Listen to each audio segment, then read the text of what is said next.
Assalamualaikum warahmatullahi wabarakatuh. Perkenalkan, saya Yuvita Dwi Arani dari kelas 11 MIPA 6. Di sini saya ingin menjelaskan tentang sistem tepi, saraf sensorik, dan motorik. Sistem saraf tepi atau perifer adalah bagian dari sistem saraf yang di dalam sarafnya terdiri dari sel-sel yang membawa informasi ke sel saraf sensorik dan dari sel saraf motorik. Sistem saraf pusat atau SSP yang terletak di luar otak dan sumsum tulang belakang. Sistem saraf tepi dibagi menjadi dua cabang, yaitu sistem saraf somatik dan sistem saraf otonom. Sistem saraf somatik terutama merupakan sistem motorik, yang semua sistem saraf ke otot, sedangkan sistem otonom adalah sistem saraf yang mewakili persarafan motorik dari otot polos, otot jantung, dan sel-sel kelenjar. Sistem otonom ini terdiri dari dua komponen fisiologis dan anatomis yang berbeda, yang saling bertentangan, yaitu sistem simpatik dan parasimpatik.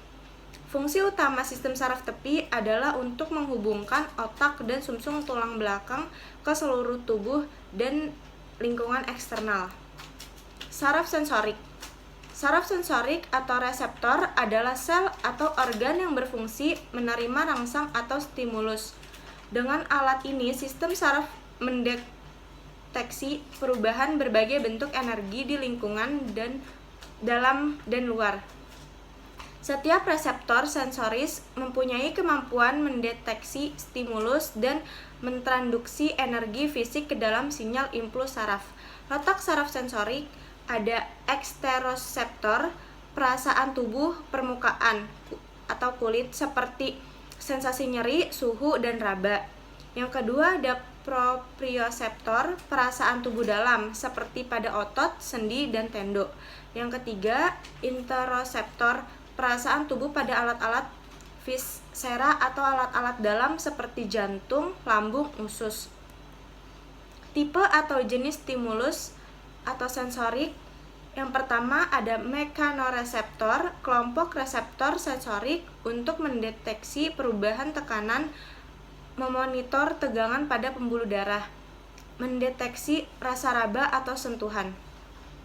Letaknya di kulit, otot rangka, persendian, DNA, organ visceral. Contoh reseptornya, korpus Meissner untuk rasa raba ringan, korpus Merkel dan badan Pacini untuk sentuhan kasar dan tekanan. Yang kedua, termoreseptor, reseptor sensoris untuk mendeteksi perubahan suhu. Contohnya bulbus Krause untuk suhu dingin dan akhiran Ruffini untuk suhu panas. Yang ketiga, nociceptor, reseptor sensorik untuk mendeteksi rasa nyeri dan merespon tekanan yang dihasilkan oleh adanya kerusakan jaringan akibat trauma fisik maupun kimia. Contoh reseptornya berupa akhiran saraf bebas untuk rasa nyeri dan korpus Coulomb-Golgi untuk tekanan. Selanjutnya ada semoreseptor, reseptor sensorik untuk mendeteksi rangsangan kimia seperti bau-bauan yang diterima. Sel reseptor olfaktorius dalam hidung, rasa makanan yang diterima oleh sel reseptor pengecap di lidah, reseptor kimiawi dalam pembuluh darah untuk mendeteksi oksigen, osmoreseptor untuk mendeteksi perubahan osmolalitas cairan darah, glukoreseptor di hipotalamus mendeteksi perubahan kadar gula darah. Dan yang terakhir, fotoreseptor, reseptor sensorik untuk mendeteksi perubahan cahaya dan dilakukan oleh sel fotoserektor batang dan kesrukut di retina mata. Selanjutnya, saraf motorik. Saraf motorik adalah saraf eferen yang membawa sinyal dari sumsum tulang belakang ke organ efektor, memfasilitasi kontraksi otot dan sekresi zat dari kelenjar. Dua jenis saraf motorik ditemukan, saraf motorik atas dan saraf motorik bawah. Saraf motorik yang lebih bawah berasal dari sumsum tulang belakang dan bernapas dengan serabut otot, sementara saraf motorik atas adalah intersaraf kortikospinal. Saraf motorik atas timbul dari korteks motorik dan turun ke sumsum tulang belakang. Mereka mengaktifkan saraf motorik bawah. Saraf motorik dibedakan lagi menjadi somatik dan saraf otonom. Saraf motorik somatik membawa impuls dari pusat ke otot rangka sebagai organ efektor melalui proses komunikasi secara biolistrik di saraf dan proses komunikasi melalui neurotransmitter di hubungan saraf otot dapat membangkitkan kontraksi otot. Saraf motorik otonom merupakan salah satu komponen sistem saraf otonom yang mengendalikan otot polos, otot jantung, dan kelenjar. Sistem saraf otonom termasuk berbagai pusat pengendali di otak. Pada dasarnya, melaksanakan kegiatan secara independen dan tidak langsung dikendalikan oleh kesadaran.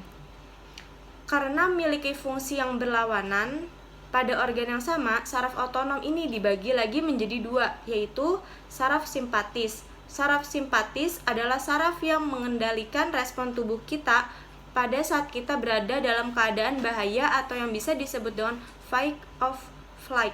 Misalnya saat ada anjing yang mendadak muncul di dekat kamu, maka saraf simpatis akan mendorong kamu untuk bereaksi, entah bersiaga untuk melawan anjing tersebut fight, atau lari menjauh dari anjing tersebut flight. Selanjutnya saraf parasimpatis. Sementara saraf parasimpatis adalah saraf yang berfungsi untuk mengendalikan organ-organ tubuh manusia saat dalam fase istirahat. Karena fungsi saraf simpatis dan parasimpatis ini berbeda, lokasi pangkal sarafnya juga berbeda. Saraf simpatis berpangkal di sumsum tulang belakang atau medulla spinalis di daerah dada sampai pinggang, sementara saraf parasimpatis berpangkal di medulla oblongata yang lebih dekat dengan otak. Selanjutnya perbedaan saraf sensorik dan saraf motorik. Saraf sensorik membawa impuls sensorik dari tubuh ke sistem saraf pusat, sedangkan saraf motorik membawa impuls motorik dari sistem saraf pusat ke otot-otot tubuh. Yang kedua, saraf sensorik membawa impuls terhadap sistem saraf pusat, sementara saraf motorik membawa impuls dari sistem saraf pusat. Yang terakhir, saraf sensorik muncul dari neuron sensorik, sedangkan saraf motorik timbul dari neuron motorik. Sekian penjelasan mengenai sistem saraf tepi. Kurang lebihnya mohon maaf. Wassalamualaikum warahmatullahi wabarakatuh.